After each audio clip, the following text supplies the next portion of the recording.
is a remake to the 1989 movie Roadhouse. This one starring Jake Gyllenhaal, Conor McGregor, among others as well, but those are the two big stars. In this movie, Jake Gyllenhaal is a former UFC fighter. He's been out of work for a while. He needs a job, and then he kind of gets recruited to be this bouncer for this bar that's just been getting a lot of really bad customers, bad people who just come and, you know, cause trouble. However, there are some head business guys who basically want this property to do God knows what with it, so they send this crazy lunatic played by Conor McGregor to go and deal with him. I'll be honest with you guys, I have never ever in my life seen the original Roadhouse. I never really had interest in it. I know it has a massive cult following, it's never been the movie for me. But naturally, I'm a fan of Jake Gyllenhaal, I'm a fan of Conor McGregor. I don't know how he was going to do in his real feature debut, so I was interested in that.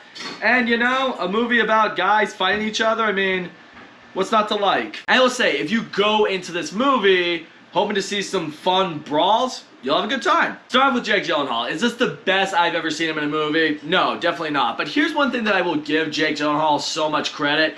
He physically commits himself to every role he's ever in. I mean, he's been the scrawny, skinny guy, kind of like this weasel-looking guy that you see in Nightcrawler, and he's also turned himself into Jax Gyllenhaal, like in Southpaw, and he does that again in this movie. I mean, physically, you look at this guy, and you know, you don't even need to see him fight. You just look at him, and you're like, yeah, you can probably kick ass. But what I liked about him is, like, yeah, he's this tough guy. He can fight pretty much anyone who comes at him, but he's not like this douchebag with like this real like heavy ego or anything like that. He's actually kind of a good guy. There's one scene in particular, he accepts the job and he takes out a bunch of these criminals and he's like, you all need to go to the hospital, so I'm gonna have to take you there myself. You know, he does just that. He drops them off in the waiting room, explains to the nurse like, yeah, they all need help.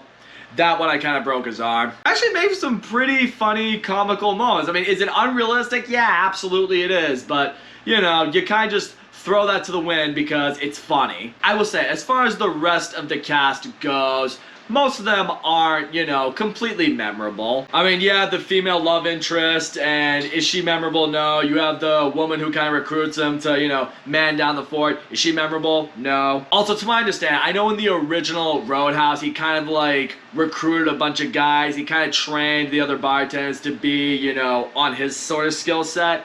He kind of sort of does that again here.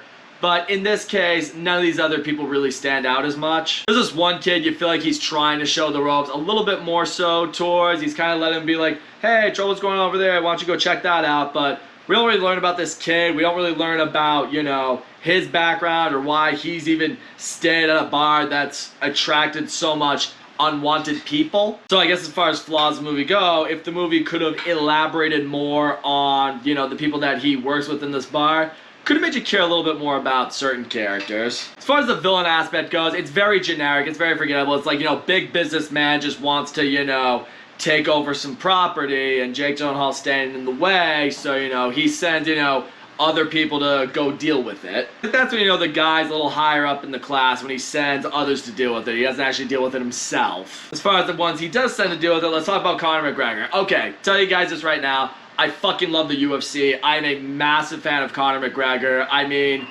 in his prime in the UFC, easily one of the best fighters ever. The guy could sell a fight. The guy put on an amazing show. I mean, it's just, Conor McGregor was must-see TV when it came to sports. And yeah, I have no idea if he's gonna make a comeback. I don't know. I mean, after he broke his ankle, I kind of thought he was done. And yeah, I don't know. Maybe being in movies and being, you know, the villain type, maybe that is his calling. Because I will say, Conor McGregor in this movie, he kind of just plays Conor McGregor in the movie. I'm just this deranged, psychopathic, violent-loving maniac. I mean, you know, when he meets like the crew of people that he's supposed to assist in taking down the Roadhouse, taking down Jake Gyllenhaal, I mean, he's got the crazy look in his eyes. You know, the Irish bro just bringing out how menacing he is.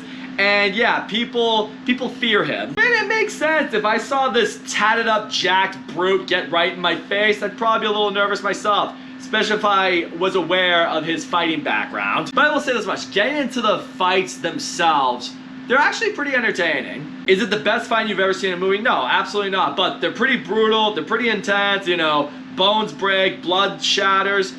And you know what? it's fun. That's really the best way I guess I could assess this movie for you guys. If you just want to see a movie of, you know, some big jacked dudes just beating the shit out of each other, you'll have a good time with this movie. If you need a little bit more than that, if you want more story or more fleshed out characters, this movie's not going to be for you. So all in all, Roadhouse, yeah, it was a fun movie. I like Jake Gyllenhaal in this movie. Again, I admire his commitment to preparing for these type of roles. Conor McGregor played exactly who I thought he was going to play in this movie, and you know what? I was fine with it. The fight scenes are fun, they're brutal, they're kind of intense. Some of them are completely realistic where people just jump the shark and ridiculous shit happens, but you know what? Again, it's fun. Probably should have fleshed out some more characters, definitely could have had a better storyline going for it that they could have developed some things with more. But in the end, if I saw this movie in theaters, I'd probably come onto this for you guys with a more negative attitude or slightly more negative attitude. I watched this on Amazon Prime, so if you have Amazon Prime, you just watch it there. You're not gonna spend any money to see it, so as a result, I come out of it with a more positive feeling towards it because I didn't spend money for it. So yeah, if you're ever scrolling through Amazon, you're bored, I think it's a good thing to kick back and enjoy. So that's all I'm gonna say, guys. Thank you so much for watching my video, and as always, don't forget to leave a comment, like, subscribe, and I will see you all next time.